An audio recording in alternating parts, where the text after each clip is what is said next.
Hi hello నమస్తే welcome to Sri Bala stories. Lokmanya Balagangadhar Tilak. ఆయన పేరు వింటేనే స్వరాజ్యం నా జన్మ హక్కు, దాన్ని సాధించి తీరతాను అన్న నినాదం గుర్తుకొస్తుంది. శివాజీ జయంత్యుత్సవాలు, గణేశోత్సవాల ద్వారా ప్రజల్లో దేశభక్తిని రగులు కొల్పడం గుర్తుకొస్తుంది. దేశాన్ని ఉద్ధరించడానికి బాలగంగాధరుడు యోగ్యుడు, అధికారి.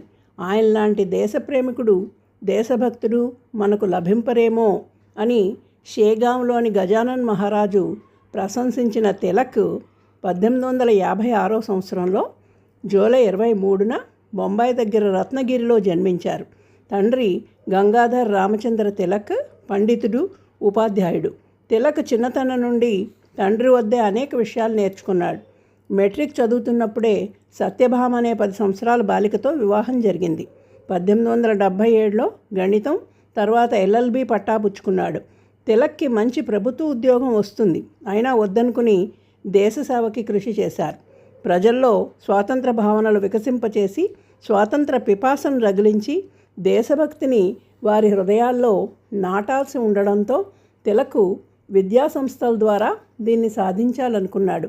తన స్నేహితుడు అగర్కర్తో కలిసి న్యూ ఇంగ్లీష్ హై స్కూల్ నెలకొల్పాడు.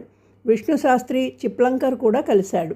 ఈ విద్యాసంస్థ ఓ వటవృక్షంలా పెరిగి విస్తరించింది. దక్కన్ ఎడ్యుకేషనల్ సొసైటీగా రూపుదిద్దుకున్న ఈ సంస్థ ఆధ్వర్యంలో పూనాలో Ferguson college, greater Maharashtra commerce and economics college, బొంబాయిలో బాంబే కాలేజ్, సాంగ్లీలో విల్లింగ్డన్ కాలేజ్, ఇంకా అనేక మాధ్యమిక పాఠశాలలు నిర్వహింపబడుతున్నాయి. కేవలం విద్యార్థులే కాదు, పెద్దవారిని కూడా జాగృతులను చేయాలనే ఉద్దేశంతో తిలక్ 1881లో మరాఠా అనే ఇంగ్లీష్ వారపత్రిక, కేసరి అనే మరాఠీ వారపత్రిక నెలకొల్పి దేశ పరిస్థితులను వివరిస్తూ వ్యాసాలు ప్రచురించేవాడు. శక్తివంతమైన భాష ఈ పత్రికల సొత్తు. తిలక్ తన సహచరులతో, మీరు విశ్వవిద్యాలయ విద్యార్థుల కోసం రాయడం లేదు, ఒక సాధారణ గ్రామస్తుడితో మాట్లాడుతున్నారనుకోండి. మీరు అనుసరిస్తున్న పద్ధతి పట్ల మీకు దృఢమైన విశ్వాసం ఉండాలి. మీరు వాడే శబ్దాలు పగటి సూర్యుడిలా ప్రకాశించేంతంత స్పష్టంగా ఉండాలి అని చెప్పేవారట. ఈ పత్రికలు బ్రిటిష్ వారిని హడదెత్తించాయి. ఫలితంగా తిలక్ జైలుకి వెళ్లాల్సి వచ్చింది. కొల్హాపూర్ సంస్థానం విషయంలో బ్రిటిష్ ప్రభుత్వం అనుసరించిన కుటిల రాజనీతిని విమర్శిస్తూ పత్రికలో రాసినందుకు 4 నెలల కఠిన కారాగార శిక్ష అనుభవించాల్సి వచ్చింది. 1890-97 సంవత్సరాల మధ్య తిలక్ సామాజిక ప్రగతి కోసం ప్రభుత్వంపై పోరాటం చేశాడు. గణేశోత్సవాలు, శివాజీ జయంత్యుత్సవాలు నిర్వహించి ప్రజల్ని సంఘటితపరిచి వారిలో జాతీయవాద భావాల్ని పెంపొందేలా తన ఉపన్యాసాల ద్వారా కృషి చేశాడు. పూనా నగరపాలక సంస్థ సభ్యుడిగా, బొంబాయి విధానసభ సభ్యుడిగా, బొంబాయి విద్యాపీఠ్ ఫెలో పదవికి ఎన్నికయ్యాడు. బాల్య వివాహాలు నిషేధించాలని, వితంతు వివాహాలు ప్రోత్సహించాలని తిలక్ నినదించాడు. 1896లో కరువు కాటకాలతోనూ తర్వాత ప్లేగు మహమ్మారితోనూ ప్రజలు అనేక కష్టాలు పడ్డారు. తిలక్ తన పత్రికల్లో ప్రజల బాధలు వివరిస్తూ వార్తలు, వ్యాసాలు రాసిన ప్రభుత్వం నిర్లక్ష్యం వహించింది. ప్రజలకు అనావృష్టి సహాయక చర్యలకు సంబంధించిన చట్టాల గురించి వివరించి ప్రభుత్వాన్ని సహాయం చేయవలసిందిగా అడగమని ప్రేరేపించాడు.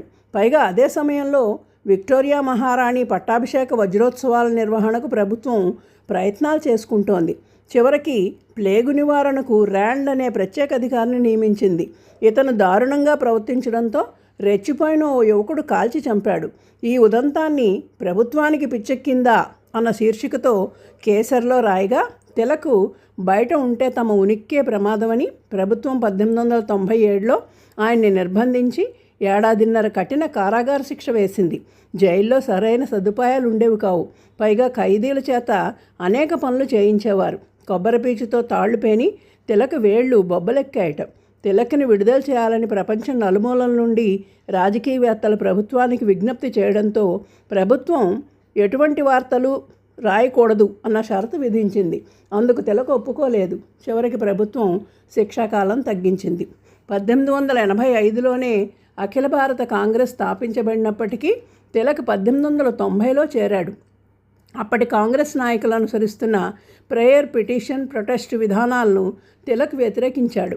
మీరు సంవత్సరానికి ఒకసారి 3 రోజుల పాటు సమావేశమై కప్పల మాదిరి బెకబెకలాడడం వల్ల ప్రయోజనం లేదు అని ఘాటుగా విమర్శించాడు.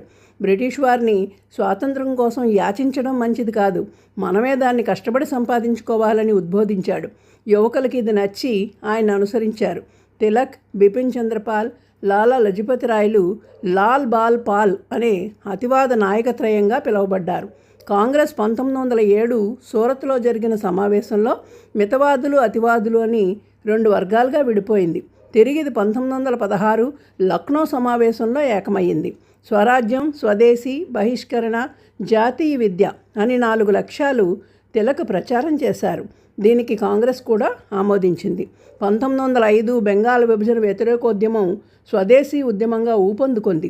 తిలక్ పత్రికల్లో వ్యాసాల ద్వారా మహారాష్ట్రలో పల్లె పల్లెలా ఉద్యమం చేరేలా చేశాడు. తన ఇంటి ముందు స్వదేశీ బజార్ ప్రారంభించి 50 దుకాణాల్లో స్వదేశీ వస్తువులు అమ్మేవారు.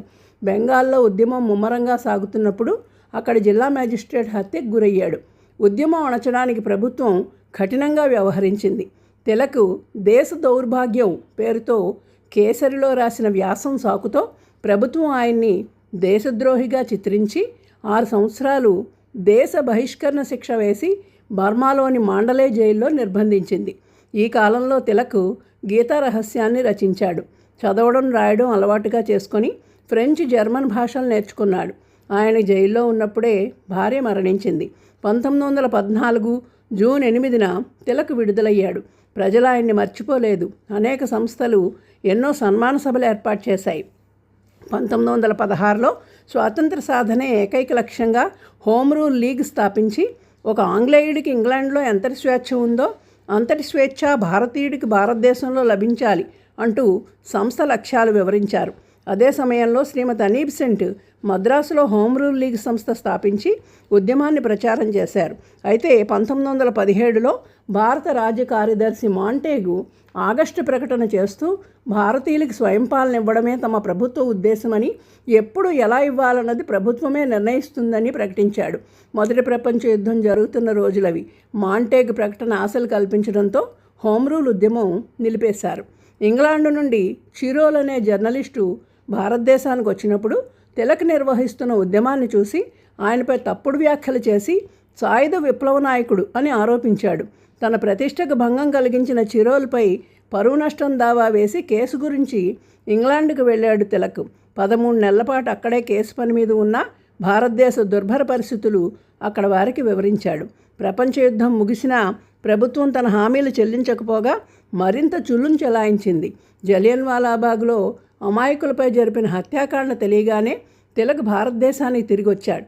కోర్కెల సాధనకు ఆందోళన కొనసాగించాలని పిలుపునిచ్చి సాంగ్లీ, హైదరాబాద్, కరాచీ, షోలాపూర్, కాశీ నగరాల్లో ఉపన్యాసాలిచ్చి బొంబాయికి తిరిగి వచ్చారు. అప్పటికే ఆయన ఆరోగ్యం బాగా క్షీణించింది.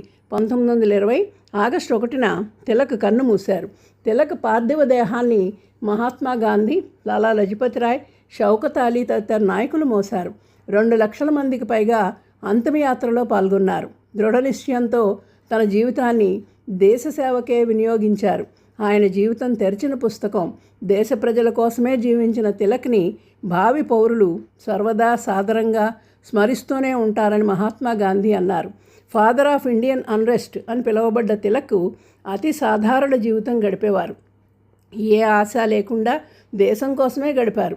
ఆనాడు మహారాష్ట్రలో సద్గురువులుగా కీర్తింపబడుతున్న షేగాం గజానన్ మహారాజు అకోలాలో జరుగుతున్న శివాజీ జయంత్యుత్సవాలకు వచ్చి తిలక్ను ఆశీర్వదించారు. అలాగే షిరిడీ సాయిబాబాను 1917లో తిలక్ కలిశారని కొన్ని గ్రంథాల్లో ఉంది. ఏమైనప్పటికీ ధైర్యంగా ప్రభుత్వ దమననీతిని ఎండగట్టి జైలు శిక్షలు అనుభవించి ఆరోగ్యాన్ని లెక్క చేయకుండా ప్రజల్ని ఉత్తేజితులను చేసిన తిలక్ నిజంగా లోకమాన్యుడే. చిన్నతనంలో తన శారీరక దుర్బలత్వాన్ని తొలగించుకోవడానికి వ్యాయామం, పుష్టికరమైన ఆహారం తీసుకొని పహిల్వాన్ అయిన తిలక్ జైళ్లలో మగ్గుతూ సరైన సౌకర్యాలు లేక, తిండి లేక అనారోగ్యం పాలై ప్రాణాలు వదిలేరు. అయితే ఆయన రచించిన పుస్తకాలు గీతా రహస్యం, Aryan studies in the antiquity of Vedas, the Arctic home of Vedas ఆయన పాండిత్యాన్ని తెలియచేస్తున్నాయి. సమస్య వనరుల కొరత లేదా సామర్థ్యం లేకపోవడం కాదు, సంకల్పం లేకపోవడమే అని అన్నారు తిలక్. భారతీయులందరికీ స్వరాజ్య సాధన సంకల్పంగా కలిగించి తర్వాత కాలంలో స్వాతంత్ర సాధనకు కృషి చేసేలా చేసిన బాలగంగాధర్ తిలక్ సదా స్మరణీయులు. Thank you. Please like, share and subscribe.